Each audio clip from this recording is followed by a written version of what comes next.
Olá pessoal, Luciano Matias, criador do canal Crypto Craziness, e hoje a gente vai falar sobre as stablecoins, as moedas estáveis da internet. Mas será que elas são tão estáveis assim? A gente vai descobrir já já. Mas antes disso, se inscreva no canal, ative o sininho das notificações, assim você será notificado e vamos lá!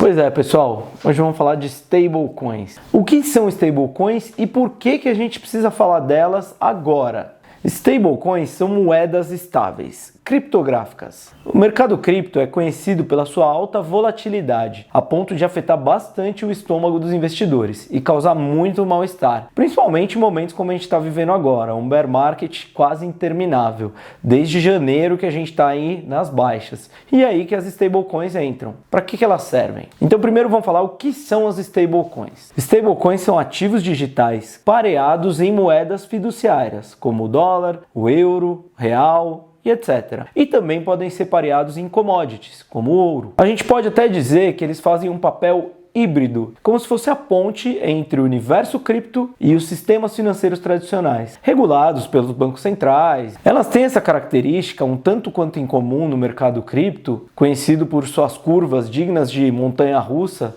de serem estáveis. Mas será que elas são estáveis mesmo? A ideia é que, ao contrário dos ativos como o Bitcoin, o preço das stablecoins eles permaneçam estáveis, de acordo com a moeda fiduciária que as apoia, em que elas estão pareadas. Mas isso nem sempre ocorreu assim, principalmente esse ano. Como a maioria dos ativos digitais, as stablecoins são usadas principalmente como reserva de valor e como meio de troca. Diferentes stablecoins usam diferentes estratégias para alcançar essa estabilidade de preços. A gente tem exemplos centralizados e exemplos descentralizados. Então, como que uma stablecoin é criada? Assim como os demais criptoativos, uma stablecoin é criada em uma blockchain, assim como a do Bitcoin, do Ethereum, mas existe uma grande diferença em tudo isso. Quando uma moeda estável, uma stablecoin, ela é colocada no mercado, o seu emissor, que geralmente é uma empresa, ele precisa ter a mesma quantidade do ativo em que ela está pareada em caixa. Isso não acontece em moedas como o Bitcoin, como o Ether e outras que não têm lastro, que o lastro delas é considerado estar em sua própria tecnologia. Por exemplo, vamos dizer que eu estou lançando uma stablecoin e eu vou lançar 1 milhão de unidades dessa stablecoin e ela vai ser pareada no dólar. Isso quer dizer que eu preciso ter 1 milhão de dólares em caixa como reserva para essas stablecoins. E como as stablecoins são usadas? Elas dão hoje aos investidores e traders um certo alívio temporário da volatilidade, quando o mercado está em baixa, e também elas podem ser usadas em diversos aplicativos em DeFi para rendimentos, empréstimos, provedores de liquidez, entre diversas outras coisas. E por que as stablecoins se tornaram tão populares? O Tether, que é uma das stablecoins mais conhecidas, da sigla USDT, por exemplo, é a segunda criptomoeda mais negociada depois do Bitcoin, com volume de negociação de 24 horas de mais de 240 bilhões de dólares no momento da gravação desse vídeo, é claro. E qual a diferença entre as stablecoins e as demais criptomoedas? Apesar de fazer parte da mesma indústria, as stablecoins e as demais criptomoedas, elas têm algumas diferenças. Uma delas é o lastro. As stablecoins necessariamente têm os seus valores vinculados aos ativos que estão pareadas, como dinheiro emitido por bancos centrais, commodities ou até mesmo outras criptomoedas. Bitcoin e as demais altcoins não têm esse lastro, embora alguns especialistas entendam que o lastro do Bitcoin e do Ethereum, por exemplo, são a sua própria tecnologia. Volatilidade. As stablecoins têm a mesma volatilidade do ativo em que ela está pareada. Por exemplo, uma stablecoin que está pareada no dólar, ela deve sofrer a mesma volatilidade que o dólar. Raramente ali a gente vai ver uma queda diária de 10, 20%,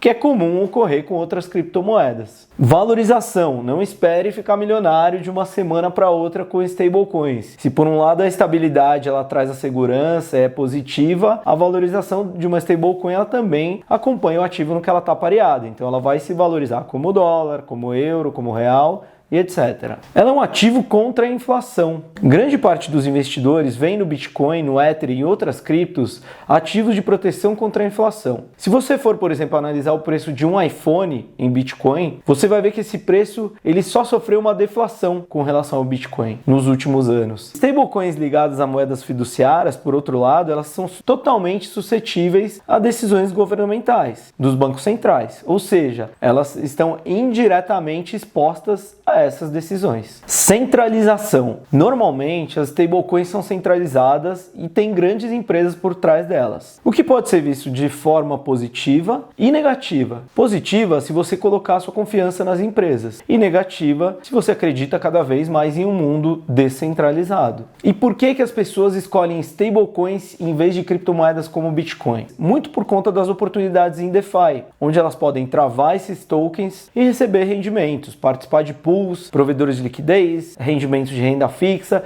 e diversos outros rendimentos mais arrojados que a gente tem dentro de DeFi também. A gente tem dois tipos de stablecoins. Um deles são as stablecoins algorítmicas. Então, o que são as stablecoins algorítmicas? Elas não são pareadas em ativos reais, como o dólar, ou o real, ou o euro, etc. Elas são completamente sem garantias. Elas não têm respaldo nenhum por ativos externos. Em vez disso, elas usam algoritmos, regras computacionais específicas a serem seguidas para produzir esses resultados. Por exemplo, esses algoritmos eles são otimizados para incentivar o comportamento dos participantes do mercado e manipular a oferta circulante para que o preço, em teoria, se estabilize em torno do valor do ativo correspondente, seja ele o dólar, o euro, o real. E como funcionam as stablecoins algorítmicas? Existem vários mecanismos hoje para ajudar a moeda a manter o seu pareamento. Esses mecanismos são escritos no protocolo e eles são open source, o código aberto, onde qualquer um pode visualizar. As stablecoins algorítmicas, elas manipulam o seu suprimento básico para manter esse vínculo, esse peg com a moeda fiduciária. Vamos pegar, por exemplo, uma stablecoin pareada no dólar, que é o mais comum no mercado. O protocolo adiciona ou queima a oferta de circulação dessa stablecoin. Como assim? Ele gera mais ou remove moedas em circulação para manter o preço dela ali em torno de $1. Se o preço da moeda é maior que $1,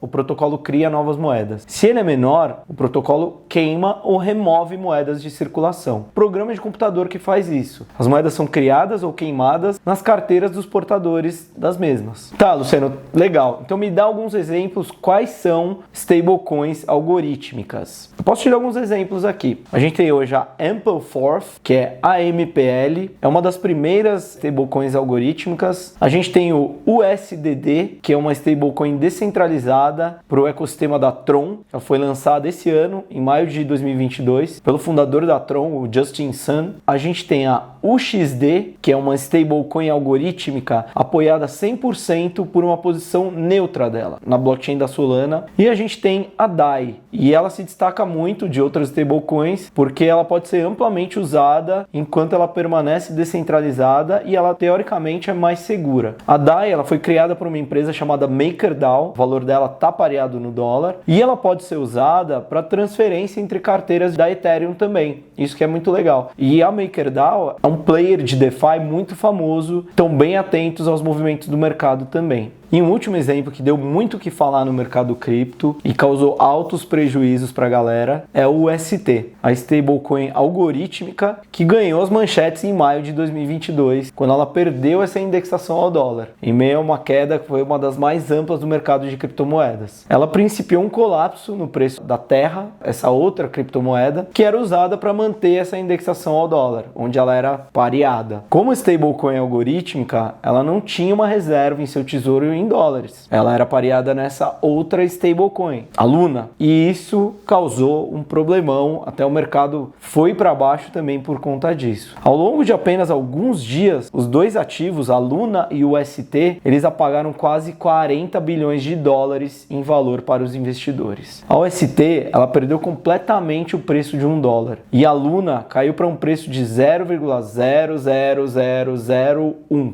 A Luna ficou na época sendo negociada por volta de 0,0002 centavos de dólar. Teve uma queda de 99,9% em relação ao seu topo histórico, ao seu all-time high. E o UST se estabilizou na época ali em torno de 0,1, bem abaixo do patamar desejado de $1. Em 13 de maio, a blockchain da Luna foi interrompida. As carteiras que tinham esses tokens, elas foram completamente esvaziadas em menos de 22 horas, entre os dias 9 e 10 de maio. No momento dessas notícias de desvinculação do UST, o mercado expressou temporariamente um medo e uma insegurança sobre a qualidade de indexação até do Tether, do USDT, a mais popular. E o USDT, o Tether, ele foi negociado brevemente ali por pouco tempo por um mínimo de 0,95 centavos de dólar. Em 24 horas ele se recuperou e em pouco tempo depois ele já voltou a ser negociado a 0,99 e voltou a ter a sua indexação ali normal. Mas a verdade é que esse caso gerou um mal-estar gigante no mercado cripto, contribuindo até para uma queda de mais de 20% no Bitcoin e outras quedas nas demais altcoins também. Porque enquanto a maioria das stablecoins são pareadas nessas reservas de dinheiro fiduciário, as stablecoins algorítmicas, elas usam matemática e programas de computador, mecanismos de incentivo para manter esse vínculo, o que é muito complicado e gera uma certa insegurança mesmo. E nem sempre isso funciona como a gente espera. O futuro das stablecoins algorítmicas tem um longo caminho a percorrer antes de serem consideradas reservas estáveis de valor. Aparentemente, corre-se muito mais risco com esse tipo de stablecoin. E outras stablecoins? Vamos falar um pouquinho de outras stablecoins. Além das stablecoins pareadas em moedas fiduciárias, onde a empresa, projeto, emissor tem essa quantidade em caixa como reserva, e as stablecoins algorítmicas são lastreadas em outras criptomoedas, a gente tem um outro tipo que são as stablecoins pareadas em commodities. Essas moedas, elas são pareadas em commodities como, por exemplo, os metais preciosos. Então, o ouro é o ativo físico mais usado nesse modelo. Como o ouro é uma grande reserva de valor no mundo físico, no mundo digital não é diferente. O conceito é o mesmo, mas em vez da moeda ela ter uma reserva na moeda fiduciária, ela necessariamente deve ter uma reserva em ouro. E aqui algumas stablecoins e onde elas estão pareadas. Hoje a gente tem diversas pareadas no dólar, como o Tether, que é responsável hoje por volta de 48% de todo o volume de negociação de criptomoedas, pelo menos até enquanto eu gravo esse vídeo. A gente tem a TrueUSD, Gemini Dollar, USD Coin, Paxos Standard, Binance USD, a BUSD, a DAI, HUSD, entre diversas outras pareadas no dólar. Além disso, a gente tem moedas pareadas na Libra, no Euro, no Real, na Lira Turca, no Won sul-coreano. A gente tem moedas pareadas no ouro, como Cash Gold, Tether Gold, Paxos Gold. E a gente tem até outros modelos legais, como Petro, que é pareada, pasmem, em petróleo, e a Libra, que é pareada numa cesta de commodities também. E aí, quais são os riscos e as vantagens das stablecoins? Os investidores precisam de provas de que as moedas são apoiadas por reservas reais. No caso do Tether, por exemplo, isso nunca foi fornecido de forma 100% conclusiva. Até isso provocou rumores no mercado que a moeda não era lastreada, gerou uma certa desconfiança, principalmente após o caso do UST Luna. Stablecoins, elas não são 100% estáveis. Elas aumentam ou diminuem alguns centavos à medida que os traders, os investidores despejam ou tiram dinheiro delas. Digamos que elas podem ser relativamente estáveis. O Tether, por exemplo, afirmou consistentemente que é de fato 100% lastreado no dólar americano. Mas quando eles divulgaram o detalhamento de suas reservas em maio desse ano, pela primeira vez em 7 anos, descobriu-se que menos de 3% dos Tethers eram realmente lastreados por dinheiro fiduciário real, o que diminui ainda mais a confiança nos investidores naquele ativo. Tá, e como é que fica a regularização disso, já que elas são linkadas às moedas fiduciárias, aos bancos centrais? As stablecoins, elas estão na mira hoje, principalmente nos Estados Unidos, mas também em diversos outros países do mundo. Em novembro de 2021, a equipe financeira do presidente Joe Biden disse num relatório que as stablecoins deveriam seguir as regras do sistema bancário tradicional. No mês seguinte, o Congresso foi provocado para aprovar uma legislação sobre o assunto. Um dos motivos da batalha com as stablecoins, segundo os reguladores, é a falta de confiança nesses emissores das moedas. E isso não está na mão dos governos. É por isso que eles estão em cima. A A gente está falando de uma criptomoeda que representa um ativo financeiro controlado por um órgão público federal, um tesouro de um país que está sendo gerido por uma empresa privada. Isso vai muito contra o que os governos querem. E é por isso que eles estão buscando criar suas próprias stablecoins, as moedas digitais de bancos centrais, as Central Bank Digital Currencies. Todos os bancos centrais do mundo agora estão trabalhando para desenvolver as suas próprias criptomoedas. Hoje a gente tem até um site, eu vou deixar aqui na descrição do canal, onde você pode ver onde já existem projetos CBDC, de moedas de bancos centrais. A gente já tem projetos pilotos no Canadá, no Uruguai, na França, Nigéria, Gana, Arábia, África do Sul, China. E esse conceito ele já está desenvolvido em diversos outros países, como Rússia, Brasil, Suécia, Ucrânia, Cazaquistão, entre diversos outros. Esse conceito das CBDCs ele está bem avançado porque os governos federais eles não querem ficar para trás nessa boquinha também. Tá, Luciano, legal, já sei o que são as stablecoins, mas como eu faço para investir nelas? No Brasil, você pode comprar stablecoins direto de qualquer corretora centralizada, como a Binance, Mercado Bitcoin, FTX, Bitcoin, etc.